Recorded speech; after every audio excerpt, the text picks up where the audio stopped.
ఇటు హైదరాబాద్ శివార్లోని ప్రపంచ ప్రఖ్యాత Shriramchandra mission headquarters Kanha శాంతివనంలో నిర్వహిస్తున్న కార్యక్రమంలో ప్రధాని నరేంద్ర మోదీ పాల్గొన్నారు. ఒకసారి లైవ్ లో చూద్దాం. हार्टफुलनेस के लिए आपकी स्पिरिट निश्चित रूप से इस केंद्र को और आपके वैश्विक प्रयासों को अलग आयाम देती है. भाई कमलेश जी, जो हम सब पूजनीय दादी के रूप में ही जानते हैं, जो काम मानवता के लिए किया है वो वाकई अद्भुत है.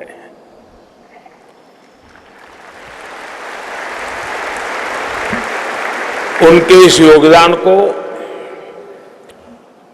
पद्म पुरस्कार से सम्मानित करने का सौभाग्य हमारी सरकार को मिला है.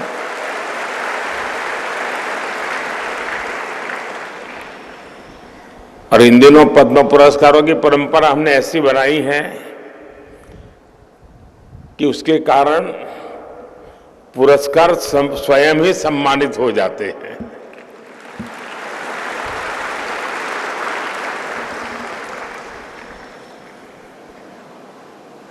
मुझे इस बात की खुशी है कि श्री रामचंद्र मिशन के संस्थापक पूज्य बाबूजी महाराज की 125वीं जन्म जयंती का समारोह भी चल रहा है.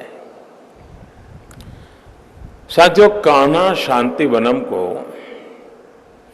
दुनिया का सबसे बड़ा मेडिटेशन हॉल कहा जा रहा है.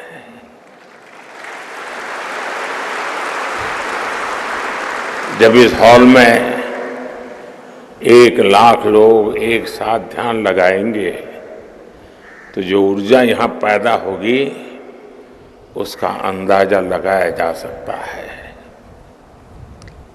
इस कान्हा शांतिवनम में जिस परंपरा, जिस संस्कृति को हम जी रहे हैं, वो हजारों वर्षों के एक सतत प्रवाह से निरंतर समृद्ध हुई है.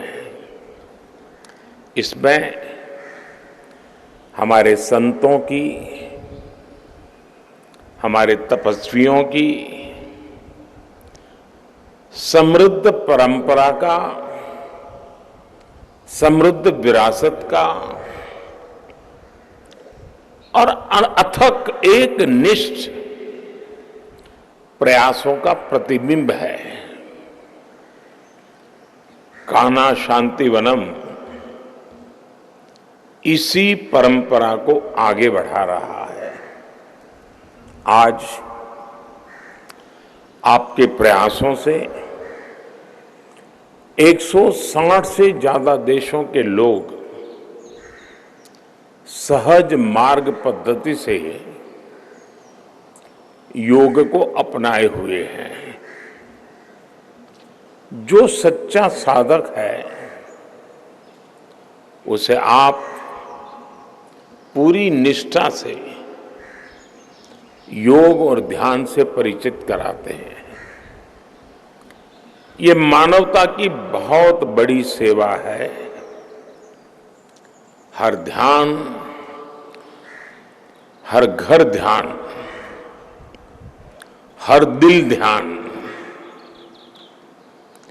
ये आपका संकल्प भारत ही नहीं बल्कि पूरी मानव जाति की सेवा कर रहा है.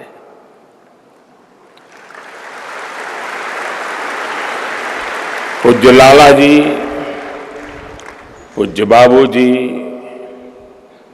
पूज्य चारी जी और अब पूज्य दाजी,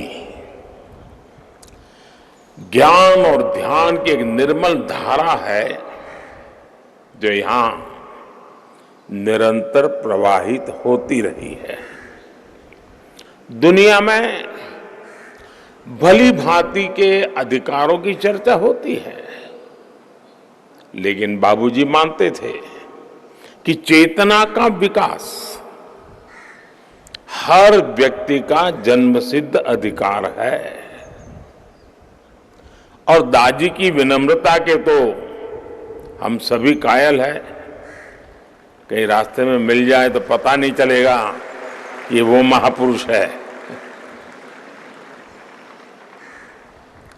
समाज जीवन में मुझे अनेक महान प्रेरकों से मिलने का, उनके दर्शन करने का, कभी उनसे सत्संग करने का भी सौभाग्य मिला है।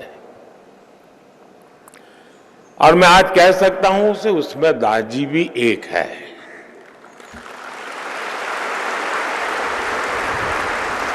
एक तरफ उन्होंने चिकित्सा क्षेत्र में महत्वपूर्ण कार्य किया, तो दूसरी तरफ वो एक आध्यात्मिक सामाजिक संस्था का दायित्व भी संभाल रहे हैं। ये उन युवाओं के लिए बहुत बड़ी